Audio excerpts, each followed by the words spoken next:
Olá, bem-vindos ao Lusolab, o podcast do Conselho da Diáspora Portuguesa, onde contamos histórias do talento além fronteiras, numa espécie de laboratório do melhor que se faz em Portugal. Os nossos convidados são referências na sua área, na área em que trabalham, e vão contar-nos lições sobre o seu percurso de sucesso internacional, para podermos inspirar quem nos ouve, em Portugal ou fora. O meu nome é Maria Cristiana Monteiro, nasci em Leiria e hoje em dia vivo em Zurique. Sou formada em gestão e trabalho no UBS, um banco de investimento. E tenho o prazer de dirigir esta primeira entrevista do podcast. Hoje tenho a honra de receber um convidado que se define como um amante de arte e literatura. É casado, católico, tem 3 filhos e 3 netos. Não é por nada disto que é conhecido, apesar de ser o próprio a dizer que é o mais importante. José Manuel Durão Barroso é um notável político no contexto global, tendo ocupado vários cargos de renome e recebido prémios, entre os quais um Nobel da Paz pela Comissão Europeia. Ingressou cedo na política e em 2004 foi eleito presidente da Comissão Europeia. Hoje em dia ocupa o lugar de presidente não executivo da Goldman Sachs International, que acumula com a função de presidente do Gavi, a Aliança para a Vacinação de Países com Menores Recursos. Muito bem-vindo. Gostaria de começar por perguntar se lhe dissessem, em 74, enquanto era membro da União Juvenil do MRPP, que viria a ser presidente da Goldman Sachs International, o que diria? Não acreditava. Nós estávamos numa plena revolução, eu tinha 18 anos, como disse, tinha acabado de fazer 18 anos, que o meu aniversário é em março, tivemos a revolução dia 25 de abril, eu abracei tudo o que fosse, já estava contra o antigo regime, nomeadamente contra a situação colonial, e era bastante radical. Bom, e depois tive a minha própria evolução. Digamos que de radical, antes de 25 de abril, lutando já contra o regime, que era um regime autoritário, durante a Revolução, depois, passei para moderado. Hoje em dia considero uma pessoa moderada. Se fosse ao contrário, é que acho que era complicado. Se eu fosse moderado ou centrista aos 18 e agora revolucionário. Não, foi uma evolução que eu acho natural e da qual, aliás, me orgulho, porque a política, aos 18 anos, assumiu para mim uma característica existencial, era mesmo físico. Não é? Já antes disso, participei em manifestações contra o antigo regime que eram perigosas. Não é como hoje quando se fala de ativistas que, por exemplo, vão pintar uns quadros com tinta e depois são delicadamente retirados de lá pelos guardas do museu ou pela polícia. Não, ali havia risco de vida, aliás, pessoas que morreram do próprio MRPP. Portanto, havia a PIDE, na altura, matou um dos meus camaradas, como agora diria. Portanto, era a política total, digamos assim, e acho que foi uma grande escola. Muito bem. Como é que foi viver ou estudar na Universidade de Direito, nessa altura em que, pelo que sei, circulavam também algumas pessoas da PIDE para controlar o que por ali se passava? Era a faculdade, é verdade, havia à entrada os chamados vigilantes, que eram conhecidos como gorilas, Exato. porque eram homens, normalmente fortes, altos e que estavam lá para intervir, no caso de haver algum distúrbio.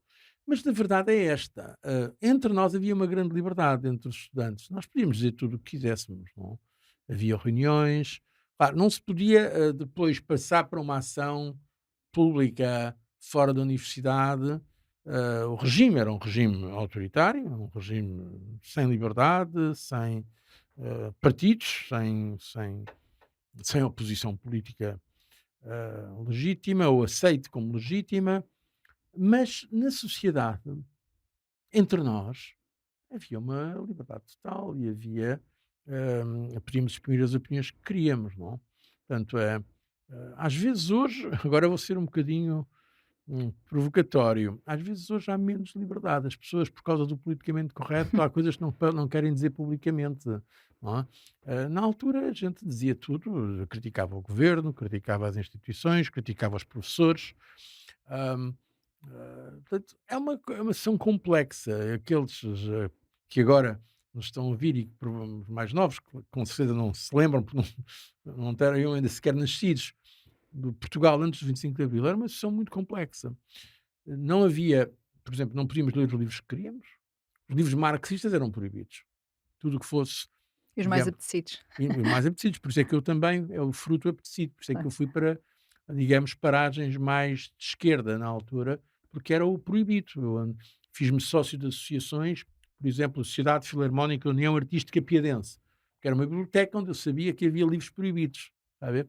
Portanto, era uma sessão, mas depois era um país extremamente conservador, para não dizer reacionário, não apenas nas questões políticas, mas nas questões dos costumes. Ah, por exemplo, aquilo que se chama hoje a pornografia era completamente proibido antes do 25 de Abril. Claro que circulava tudo, não é?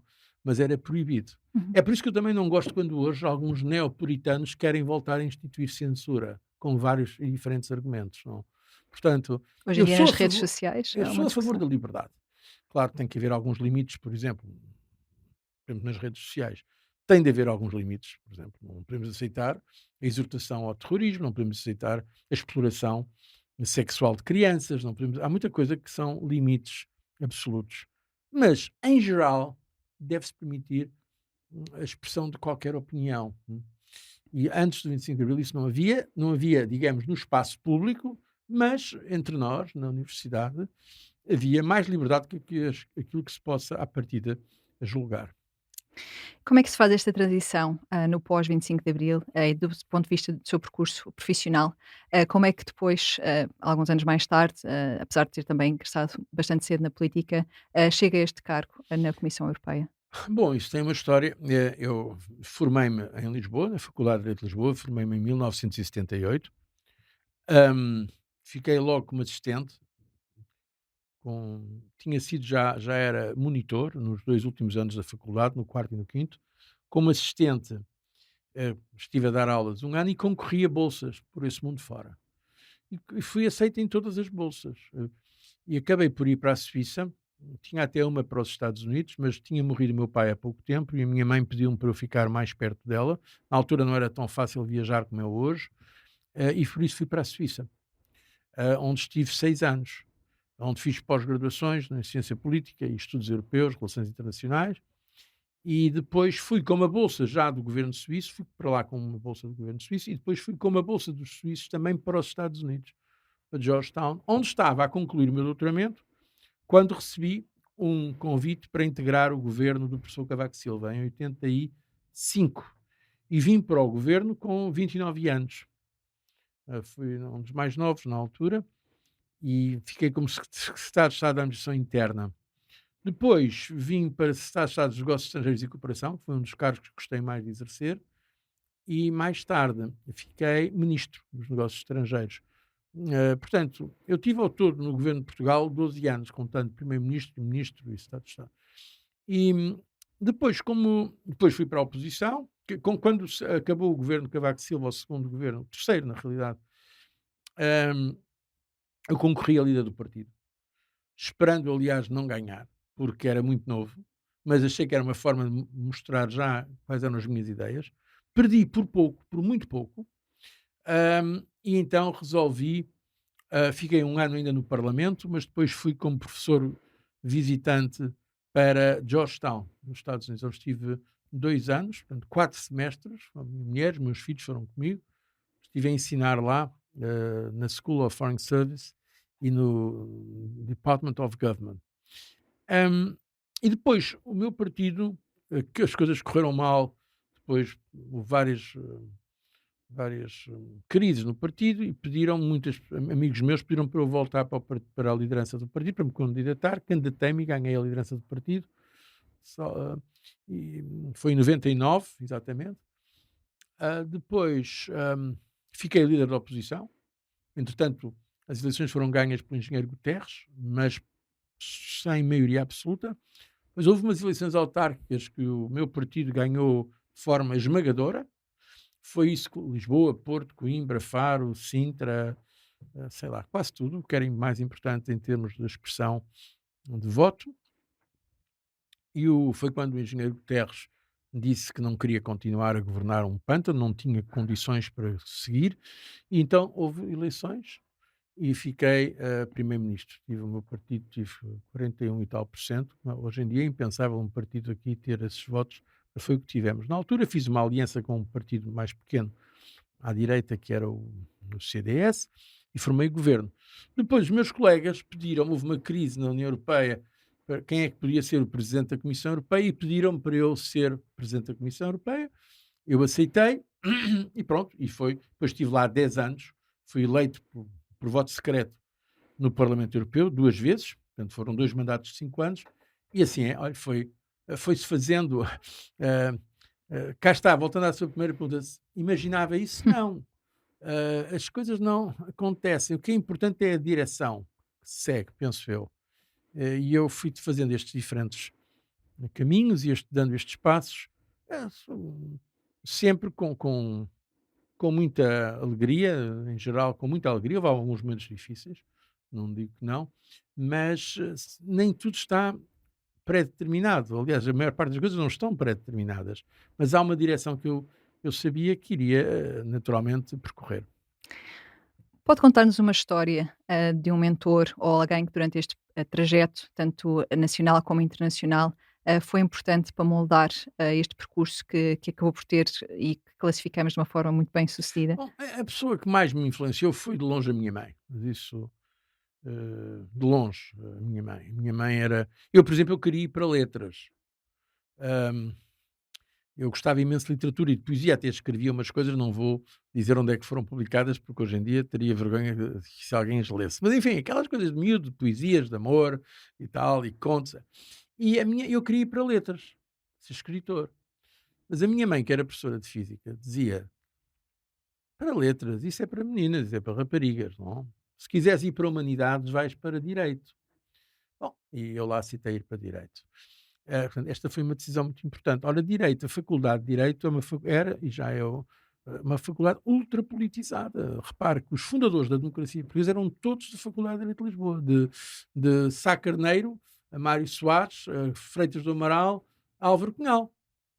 E muitas destas pessoas é que, bem, o presidente do Conselho de Ministros, quando foi 25 de Abril, no anterior regime, Marcelo Caetano era um professor muito importante na Faculdade de Direito de Lisboa. Portanto, eu naturalmente aí fiquei politizado e conheci os meus amigos, os meus contactos. Portanto, lá foi. Portanto, eu acho que seria talvez, não é no sentido técnico de mentor, mas a pessoa que mais me mentalizou, se quiser, foi a minha mãe, no sentido de eu ir mais para o espaço público. E a minha mãe gostava também que eu tivesse funções públicas. É aquele género de mãe que tem grandes ambições para o filho, e portanto aí não vamos entrar pela psicanálise, mas talvez isso explicasse alguma coisa, não? Muito bem. E acabou por ter de facto uma vida notável, ter feito e continuar a fazer, coisas muito relevantes. Eu queria também perguntar como é que é possível, tendo em conta o contexto familiar, que frisa como sendo muito relevante para si, conciliar todas estas dimensões, da carreira pública, da componente mais académica que também chegou a ter. Como é que é possível conciliar tudo isto numa jornada, agora até esta altura? Bom, a verdade, aí tem que ser justo, e a verdade é que não teria sido possível a carreira política que fiz sem o apoio da minha mulher, que entretanto morreu. A minha mulher morreu em 2016, a mãe dos meus filhos. Ela era uma pessoa extraordinária, a Margarida, e ela estava com uma promissora carreira académica à sua frente, também tinha sido selecionada para assistente da Faculdade de Letras, mas estava apaixonados, e ela foi comigo para Geneve, onde aliás tive também depois uma bolsa do governo suíço no ano seguinte, porque inscreveu-se lá e também teve muito bons resultados.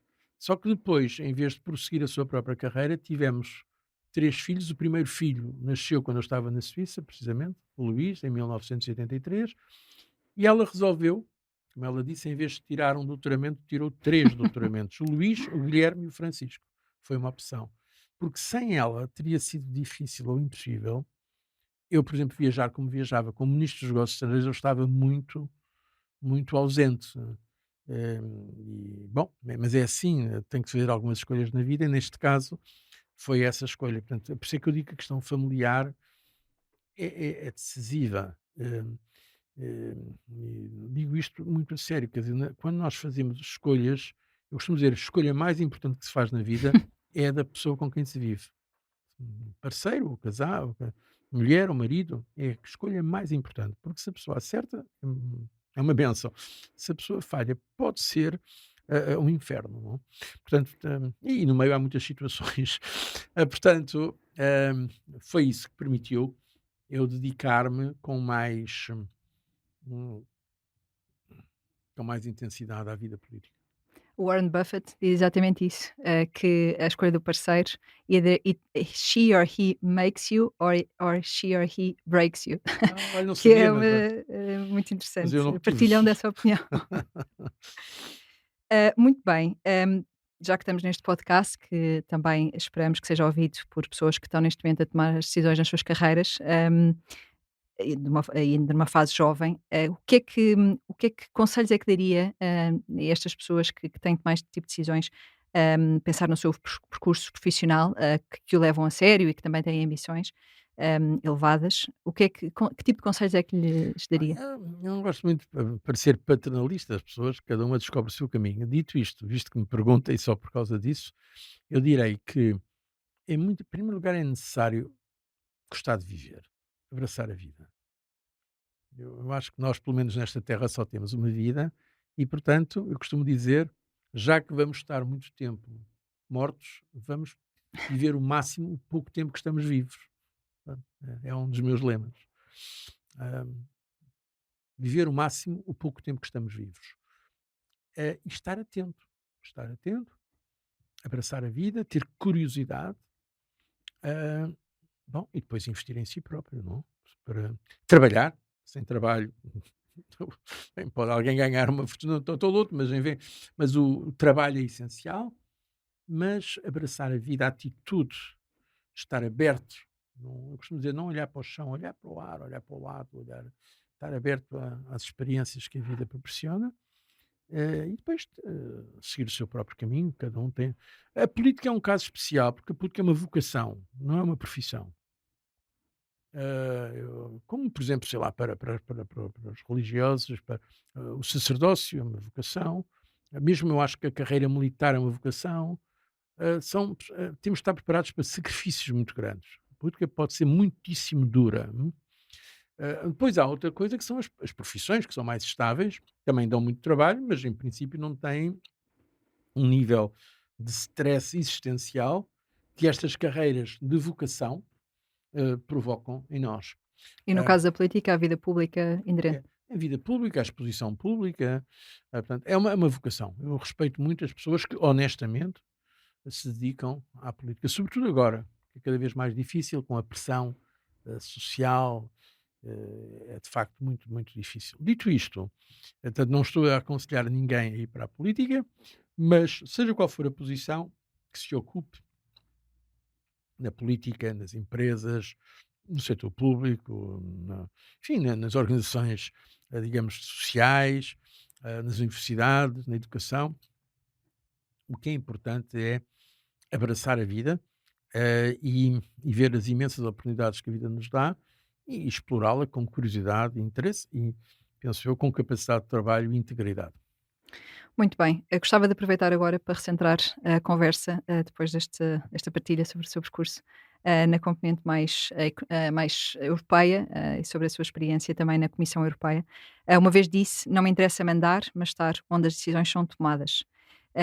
E olhando aqui para este contexto europeu, portanto, de Portugal, que faz parte da União Europeia há muitos anos, da forma como tem crescido desde a sua adesão, do processo de adesão, depois a fazer parte da União Europeia e da zona euro. Hoje em dia, quando olhamos, e enfim, eu conheço muito bem a realidade portuguesa, vivi cá há muitos anos, estou há 3 anos a viver na Suíça, e acho interessante comparar os dois países. Têm muitas diferenças culturais, mas acabam por ter a mesma população, o mesmo número. Também são bastante conservadores, portanto, há algumas características que os unem, apesar das suas diferenças notórias. O que eu gostava de perceber é, neste contexto em que, se olharmos para o PIB português, de facto, ainda não está em linha com a média da União Europeia. E quando comparamos com a Suíça, que neste momento tem um PIB per capita que é quase 4 vezes mais do que o português. O que eu lhe queria perguntar é, especialmente do ponto de vista económico, o que é que acha que foi para Portugal a adesão à União Europeia. E como é que acha que o desempenho de Portugal tem sido, sem entrarmos em juízo de valor, mas o que é que acha verdadeiramente que foi este caminho para Portugal até ao dia de hoje, que são estes os resultados e são estes os factos sobre o seu desempenho económico? Bom, é interessante que falo na Suíça, porque como a Maria vive lá e eu vivi lá também 6 anos, fui como bolseiro da Confederação Suíça para lá, e é um dos países que eu mais admiro e que mais gosto. A Suíça é um dos países mais ricos do mundo. Eu, aliás, costumo dizer também que o ideal, para mim, o país ideal seria uma mistura de Suíça e Portugal. Há coisas que nós temos em Portugal que a Suíça não tem, mas quem nos dera ter algumas coisas que a Suíça tem. Eu, por exemplo, acho que aprendi muito na Suíça em termos de organização, de pontualidade, de atenção ao detalhe. Em Portugal, há as coisas um bocado de meia bola e força, e as pessoas, ainda agora neste fórum em que participei, houve pessoas que chegaram muito atrasadas, não é? Que é uma coisa que francamente me incomoda, não? Porque é uma falta de respeito pelos outros, na realidade, não? Portanto, eu acho que se conseguíssemos combinar a improvisação, o talento natural para aquilo que é uma palavra também muito portuguesa, que eu acho que não há tradução, eh, na maior parte das línguas europeias, que é desenrascanço. Se nós conseguíssemos combinar a improvisação portuguesa com a organização metódica suíça, éramos quase perfeitos. Bom, dito isto, Portugal com a União Europeia ganhou imenso. Portugal era de longe o país mais pobre da Europa Ocidental. Eu ainda me lembro de uma pobreza total em Portugal, quer dizer, das pessoas não terem comida suficiente. Lá na minha família vem de Trás-os-Montes, as pessoas andavam descalças, as pessoas passavam frio, não havia quando veio o 25 de Abril, não havia distribuição de água, nem eletricidade ali em Valpaços, em algumas aldeias de Valpaços. A minha casa, a minha família era uma das 2 únicas que tinha naquela região. Se nós comparar a Suíça com Portugal, não tem a ver com a União Europeia. A Suíça, na realidade, está integrada na União Europeia.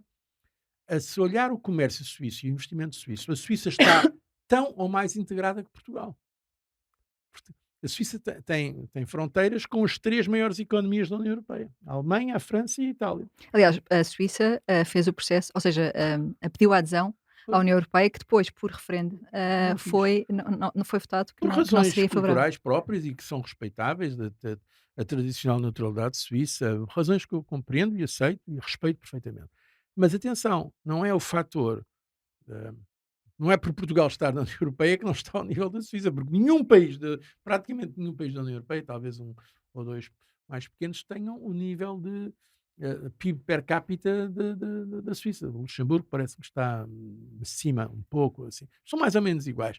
Bom, porque a Suíça o que faz tem muitas razões para isso, mas uma delas é que está na prática integrada, beneficiando de tudo o que tem a ver com a força e a complementaridade da grande economia europeia, que é a economia alemã, depois também da francesa e até da italiana. E a própria Suíça reflete essa diversidade com a comunidade germanófona, mas também francófona e italianófona.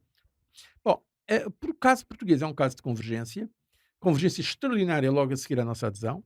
Portugal e Espanha são 2 casos de sucesso a partir de 86, que depois, por várias razões, a meu ver, necessariamente internas, Governativas.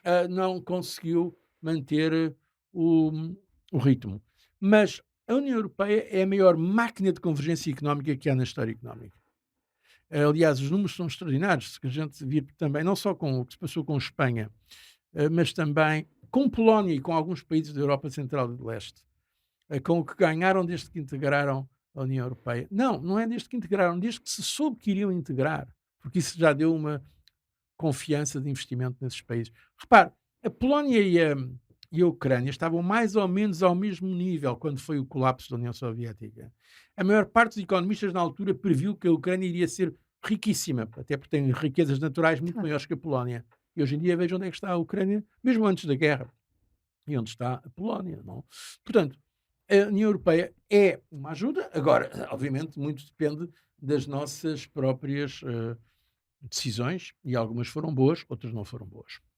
Portugal formalizou a intenção de fazer parte da União Europeia muito pouco tempo depois de sair de uma ditadura. Foi a altura ideal, Portugal estava preparado para isso e poderia ter sido feita alguma coisa diferente para que, como diz, portanto, estes primeiros anos foram muito bons, para a conversão, para a convergência económica, mas poderia ter sido feita alguma coisa, de uma forma diferente? Portugal, sim, podia ter sido Portugal a seguir ao 25 de Abril, depois houve um período de caos, houve um período de revolução, em que, por exemplo, os grupos económicos foram decapitados. Isso não aconteceu em Espanha. Portugal estava muito virado para as colónias. Havia uma diferença, embora Portugal fosse membro da EFTA, da European Free Trade Association, portanto já estava de alguma forma integrado num sistema económico europeu, mas na realidade os grupos económicos portugueses estavam todos virados para Angola e para os países africanos, ou para as antigas colónias ou províncias ultramarinas. Enquanto que a Espanha, nos últimos anos do franquismo, desenvolveu uma capacidade económica e industrial notável que levou a que a Espanha, que estava atrás de Portugal durante a Guerra Civil Espanhola, por exemplo, estas coisas mudam, há ciclos, não é? Estivesse melhor preparada do que Portugal. Acho que Portugal fez bem em pedir logo a adesão. Até para assinalar isso, mesmo assim demorou a adesão, e demorou por causa de Espanha, porque os países europeus, nomeadamente a França, por causa da dimensão da economia espanhola, nomeadamente na agricultura, exigiam da Espanha condições que foi difícil acertar. E Portugal sofreu com a globalização da negociação com a Espanha. Mas aderimos no mesmo dia 1 de janeiro de 86, lembro perfeitamente, eu já estava no governo nessa altura, no primeiro governo de Cavaco Silva, e depois, de facto, correu bem para Portugal e para a Espanha. Se podia ter feito coisas de maneira diferente, claro que se podia, mas é o tal raciocínio hipotético retroativo que eu penso que não é muito útil fazer, porque naquela altura, naquelas condições da Revolução, foi aquilo que se passou. Agora, podíamos ter feito de outra maneira. Nós tínhamos, levámos o país a uma situação de quase bancarrota. É preciso não esquecer que não foi para a União Europeia que foi questão com a Troika, já tinha acontecido com o Fundo Monetário Internacional, que já tinha tido de intervir em Portugal, porque Portugal não estava em condições de sustentar as suas finanças públicas. Portanto, isso foi um erro gravíssimo, que debilitou muito a economia portuguesa e que tornou mais difícil depois a adaptação a países com uma performance, um desempenho económico muito melhor que o nosso. Fazendo aqui um salto para uma posterior crise financeira e, portanto, pondo aqui o foco neste momento em que nos Estados Unidos a Lehman Brothers entra em falência, na União Europeia, no papel que estava a ter, portanto, nesta altura como presidente da Comissão Europeia, como é que foi? Que decisões é que teve de tomar? Que decisões difíceis é que teve de tomar e como é que foi gerir o impacto desta crise que depois teve o seu efeito colateral na Europa? Isso dava para uma conferência, não quero estar a amassar os nossos ouvintes.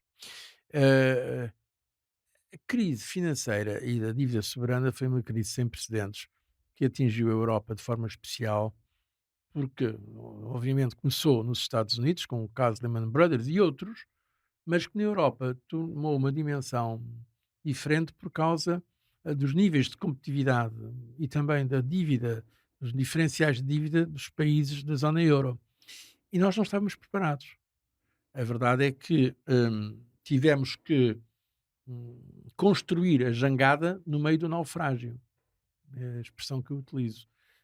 Havia um naufrágio completo e tínhamos que construir a jangada. Na altura, o entendimento, por exemplo, na Alemanha e não só, era que não era legítimo, não se podia, de acordo com os tratados da União Europeia, ajudar diretamente as economias através do orçamento comunitário ou através de um sistema por via monetária do Banco Central Europeu. Ora, isto causou alguns problemas, não é? Portanto, nós não tínhamos nenhum instrumento tão simples como isso. Fomos fazendo. O meu papel na Comissão foi muito procurar, porque aí não era a Comissão não tinha fundos. Houve, inicialmente, a primeira resposta foi feita pela Comissão, é o chamado IFSM, European Financial Stability Mechanism, mas depois tivemos de criar formas de os governos dos países ajudarem aqueles que estavam numa situação de pré-ruptura, entre os quais Portugal, a Grécia, a Irlanda, Portugal e a Espanha também para o setor bancário e o setor financeiro. Portanto, essa decisão não era nossa, não era da Comissão, era dos governos que decidiam se sim ou não queriam ajudar os outros. E esses governos, para ajudar, quiseram garantias, e foram garantias difíceis, nomeadamente em termos do ajustamento. Foi a Alemanha, nomeadamente, e a França, mas os mais difíceis aí tinham sido a Alemanha e a Holanda e alguns outros países, digamos países mais ricos, que, para mostrarem a sua solidariedade com as economias mais vulneráveis, puseram condições bastante difíceis. O meu papel foi muito de estar nessa negociação, procurando sempre, aliás, acabaram de sair as memórias da senhora Merkel, e ela diz lá, bom, eu sabia que o Presidente da Comissão Europeia, que era português, estava sempre do lado da Grécia, não estava do lado da Alemanha. Bom, é verdade, porque eu E, no entanto, são amigos. somos amigos, mas é verdade, o meu papel aqui era procurar, por exemplo, trabalhei imenso para convencer a senhora Merkel a aceitar taxas de juros mais baixas e maturidades mais longas para os países que tinham os empréstimos. Bom, isso fiz muito por isso, não? Isso alguma coisa já é conhecida. Mas foram decisões muito difíceis. Na prática, depois, claro, quem tem as costas mais largas da União Europeia é a Comissão, porque os governos são muitos governos e não se sabe bem onde está a responsabilidade. A Comissão é o rosto mais evidente da União Europeia. Como eu costumo dizer, os governos na Europa, os políticos nacionais, europeizam o fracasso e nacionalizam o sucesso. Quando as coisas correm bem, o mérito é deles, quando as coisas correm de maneira mais difícil, o problema é Bruxelas. Mas, na realidade, a Comissão fez tudo o possível para manter o barco a navegar e a verdade é que conseguimos. E tenho muito orgulho nisso. Eu lembro-me que, na altura, o chamado consenso dos mercados era que a Grécia tinha de sair do euro. Eu reuni os chief economists, os economistas-chefes de alguns dos mais importantes bancos a operar na Europa, para um brainstorm em 2012, e todos me diziam, menos um, todos me diziam que era inevitável a Grécia sair do euro. E quanto mais cedo, melhor. E devíamos promover isso. E metade deles dizia que o euro ia acabar, que não era sustentável. Bem, o euro é a segunda moeda de referência, a segunda moeda de reserva a nível mundial, a seguir ao dólar. E a Grécia hoje em dia está a conseguir no mercado financiar-se a condições semelhantes ou até às vezes melhores que a França. Portanto, isto mostra que as coisas mudam. Portanto, nós conseguimos evitar, com mais poderes para o Banco Central Europeu, com a criação do Mecanismo Europeu de Estabilidade, com os tais programas de ajustamento que foram extremamente dolorosos, conseguimos evitar o colapso do euro, conseguimos que todos os países do euro não só ficassem, como se juntassem outros, que entretanto já aderiram mais países ao euro e há mais que estão a bater à porta. Uhum. Portanto, acho que a resiliência, e hoje em dia já não tenho funções, já não estou aqui a dizer nada, digamos, politicamente, no sentido de querer convencer quem quer que seja, estou a falar com total liberdade e honestidade intelectual. A resiliência da União Europeia e a resiliência do euro é maior do que normalmente se julga, é a minha opinião. E continuo a pensar isso, independentemente das funções que exerço. Muito bem, falou de 2012, portanto já próximo do fim do seu segundo mandato. E eu gostava de nos comentasse ou que partilhasse aqui alguma história relacionada com esta fotografia que encontrei de uma reunião do G8, que tem um ar bastante divertido, portanto foi durante o europeu, portanto de futebol. Em relação a esta fotografia ou outros momentos que gostasse de nos contar ou partilhar uma história. Essa história é muito interessante, eu lembro perfeitamente. Isso foi o G8 em Camp David, portanto, a residência de verão, a residência de férias do presidente norte-americano. Na altura o presidente era Barack Obama. Isto era a final da Champions League, salvo erro, Champions League, e era, salvo erro, era o Chelsea inglês contra o Bayern. Sei que era uma equipa inglesa e uma equipa alemã. E então houve um pequeno intervalo e o Barack Obama disse, daqui a uns 15 minutos, 20 minutos voltamos. Olha, nem penses, isto vai demorar muito mais. Porque não só faltava ainda bastante tempo a acabar o jogo, como depois podia haver prolongamento. E houve prolongamento. Então o que se vê aqui na fotografia é o David Cameron, na altura primeiro-ministro da Inglaterra. Esfuziante foi quando houve o gol da equipa inglesa. Angela Merkel, naturalmente triste, porque estava a equipa alemã a perder. O Obama no meio a tentar compreender, porque ele não percebia nada de futebol. Eu estava aqui do lado da Merkel, mas estava a procurar não transmitir nenhuma preferência, porque aquele que está atrás de mim era um dos conselheiros da Merkel, do primeiro-ministro britânico, e perguntou-me, você está por quem? Pelos ingleses ou pelos alemães? Bom, e eu disse, estou pelo árbitro. Porque o árbitro era português, era o Jorge Coroado, sei que era um árbitro português, por coincidência, olha, estou pelo árbitro, porque eu não queria aqui manifestar nenhuma preferência, até porque eram na altura ambos os países da União Europeia, a Alemanha e o Reino Unido. Ele está do outro lado, no lado de extrema, aqui do lado esquerdo da fotografia, está o conselheiro económico, o conselheiro europeu da senhora Merkel. O François Hollande foi a primeiro G8 a que ele foi. Era G8 que ainda estava a Rússia, não está na fotografia, mas estava aqui do lado o Medvedev, que na altura era o presidente da Rússia. Também estavam lá, mas não sei se estavam neste momento a ver o primeiro-ministro da Itália e o primeiro-ministro do Canadá e do Japão. Mas pronto, é interessante ver. O que está sentado também na primeira fila é outro colaborador alemão da senhora Merkel. Portanto, é interessante ver como estes momentos provocam e como, mesmo na União Europeia, na altura o Reino Unido estava na União Europeia, mas se fosse com a França, com a Itália ou com Portugal seria o mesmo, mantemos as nossas nacionalidades, quer dizer, o primeiro sentimento de, de pertença a uma comunidade nesta questão é o sentimento nacional. Podemos ser europeus, mas somos. E a senhora Merkel não era que ela fosse, ela não é adepta. Se fosse salvo erro, era o Bayern, ela nem sequer era da Baviera. Mas aí apoia a equipa alemã e o inglês apoia a equipa britânica, naturalmente. Muito bem, falou sobre a Inglaterra e em 2016, portanto, a Inglaterra decide sair da União Europeia. Foi o primeiro país a sair deste projeto. Que oportunidades é que isto criou, para além dos enormes desafios, mas que oportunidades é que isto criou para os países que permaneceram e continuam a acreditar na zona euro? Até agora, a Inglaterra o Reino Unido foi a primeira e único caso de país como tal que saiu da União Europeia. Se eu posso usar uma expressão do mundo das vacinas, a que estou agora ligado, eu diria que até agora o Brexit foi mais uma vacina contra saídas do que um vírus para novas saídas, porque provocou uma reação nos outros de quererem evitar a confusão que se deu no Reino Unido e hoje em dia é consensual, ou quase consensual, que não correu bem o Brexit para os ingleses. E eu digo isto com pena, porque eu acho que o Reino Unido é um país muito importante e quando perdemos um sócio, um parceiro, um membro do nosso clube, então é mau para o clube. Portanto, eu não fiquei de maneira nenhuma satisfeito com essa decisão, mas respeito essa decisão. Mas a sua pergunta tem razão de ser. Há também oportunidades, porque, na verdade, o Reino Unido era um parceiro difícil. Em algumas questões que se tratava de maior integração, era sempre o parceiro relutante, o Uhum. parceiro que resistia. Por exemplo, na questão de uma defesa europeia. Achava que a ideia de uma defesa europeia podia contrariar, digamos, a clareza ou a superioridade ou a primazia da NATO, da Uhum. OTAN. Bom, hoje em dia, o facto do Reino Unido estar fora permite algumas coisas que seria mais difícil, que demoraria mais tempo fazer com o Reino Unido. É verdade, há também oportunidades. Mas, no geral, eu penso que não foi bom nem para a União Europeia e seguramente não foi bom para o Reino Unido. E do ponto de vista de investimento, que oportunidades é que acha que isto pode trazer também? Porque, enfim, existiram várias empresas que saíram de Inglaterra durante este período, até aos dias de hoje, e que sediaram em outros sítios. Houve alguma movimentação de capital.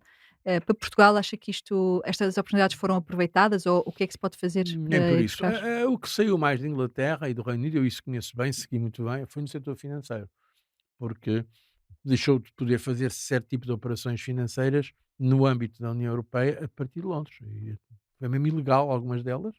Então passaram, por exemplo, da City de Londres, houve uma transferência muito importante de investimento para a Europa, para a zona euro, não para um país só, é curioso, mas para um conjunto, para Paris, para Frankfurt, para Milão, muito importante, para Madrid, para Dublin, para Luxemburgo, para Amsterdão.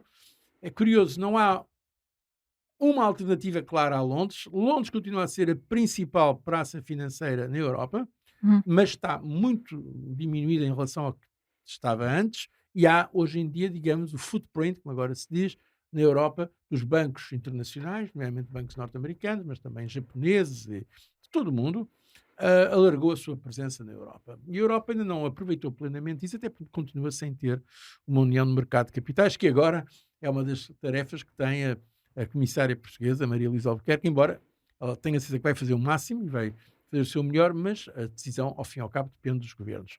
Mas para Portugal não terá beneficiado muito com isso. Pelo contrário, acho que foi negativo para Portugal também.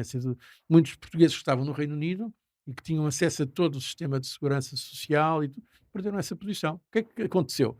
saíram de lá, voltaram. E é um Ah, dos aliados mais antigos portugueses, não é? é, Inglaterra.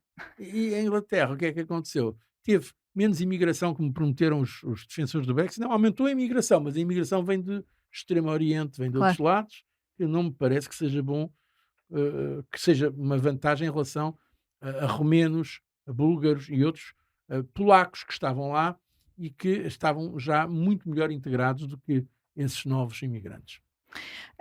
A gravação deste podcast está a acontecer no dia do Euroaméricas. Há pouco referiu, falou-se bastante sobre investimento no painel da manhã.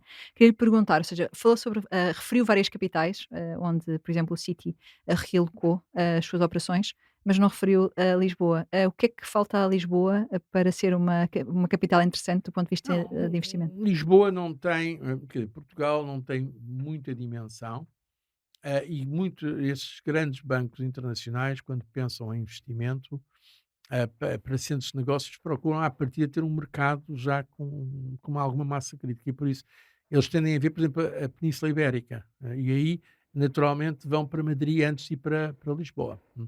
Por exemplo, há bancos que localizaram, bancos americanos, que eu conheço alguns deles bem, ahm, relocalizaram, aumentaram as competências e as capacidades em Madrid, para além daquelas cidades que eu referi, mas não aumentaram em Lisboa. Portugal tem tido a criação de alguns back-office importantes, incluindo a parte financeira, para beneficiar de custos mais baixos e também de algumas qualidades e vantagens que Portugal oferece.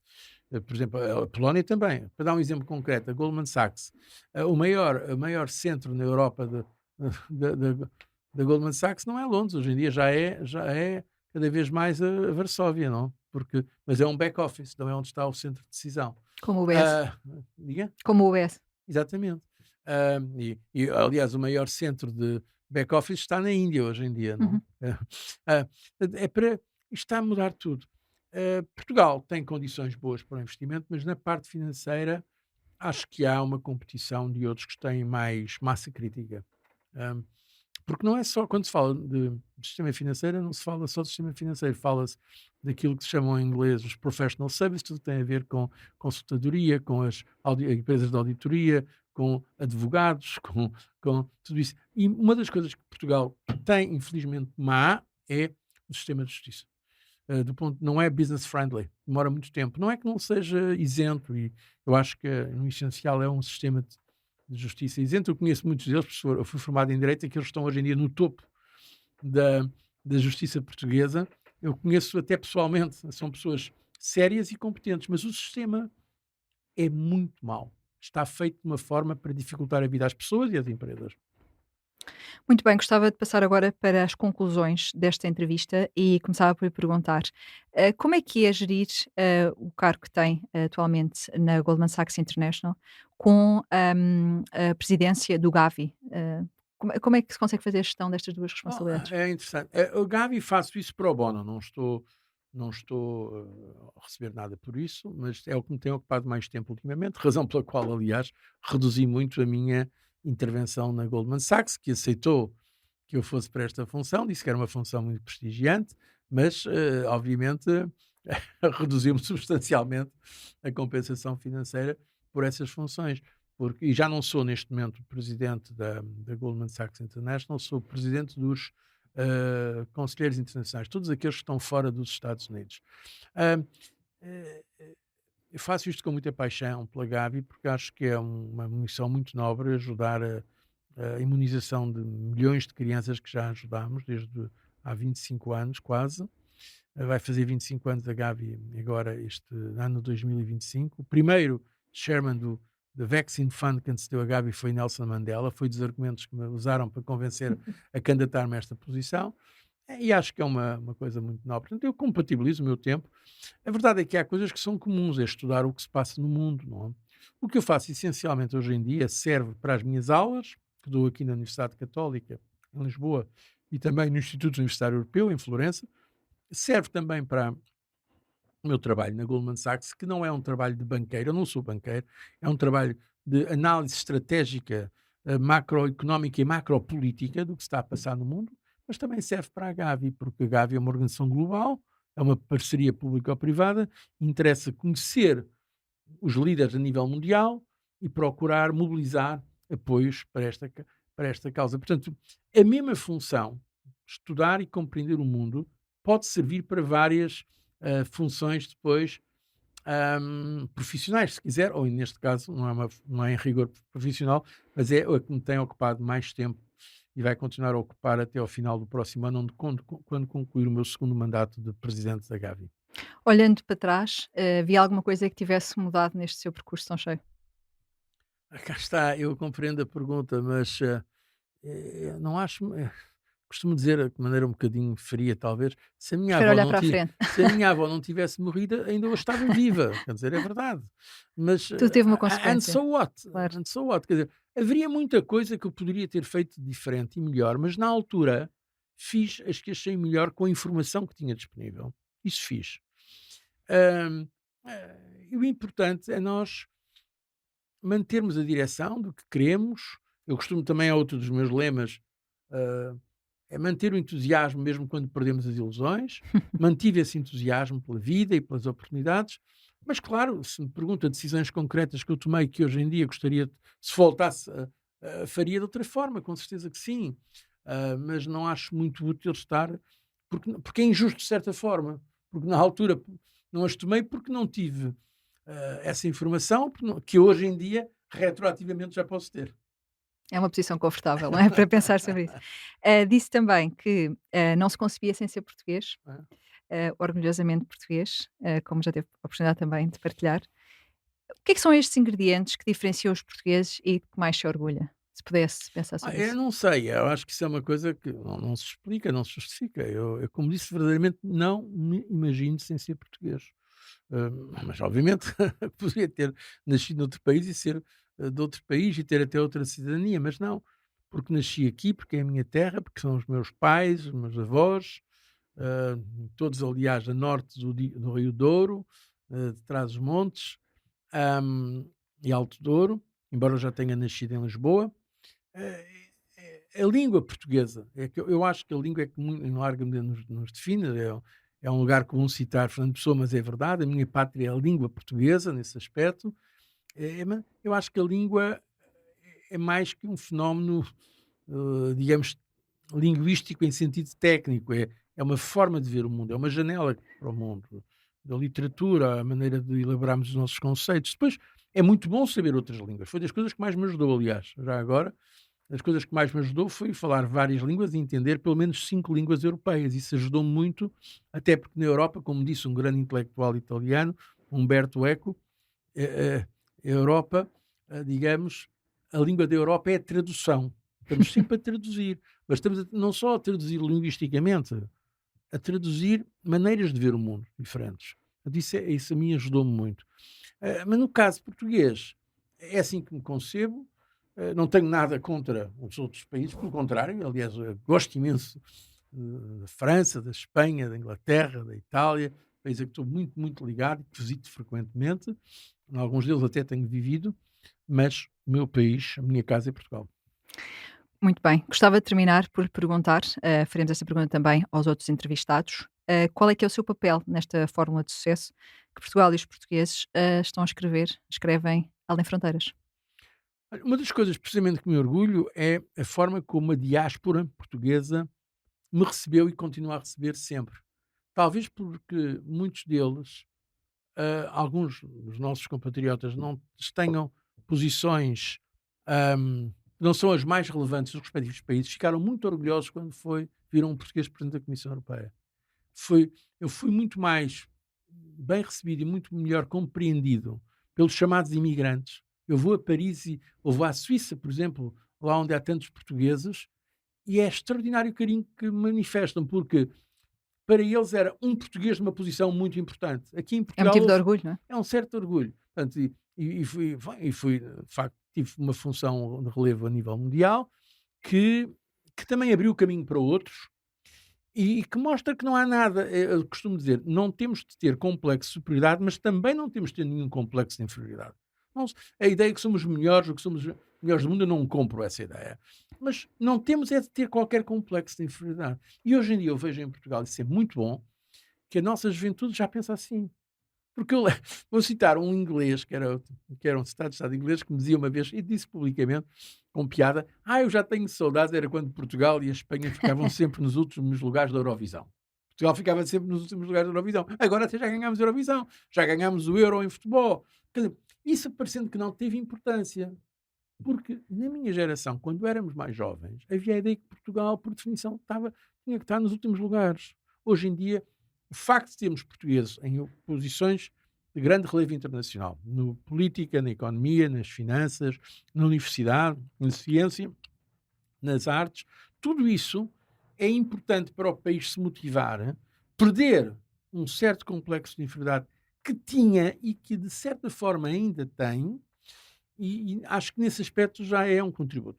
Depois tenho muito orgulho em também trabalhar aqui no Conselho da Diáspora, sou presidente da Assembleia Geral do Conselho da Diáspora, onde encontramos aí sim portugueses que estão já em posições de alguns casos de grande destaque internacional e onde podemos, por algumas ações, ajudar a que Portugal seja mais conhecido e mais valorizado. Muito obrigada, José Manuel Durão Barroso, por ter partilhado esta sua visão sobre o mundo e também por nos dar a conhecer estas lições do seu percurso internacional.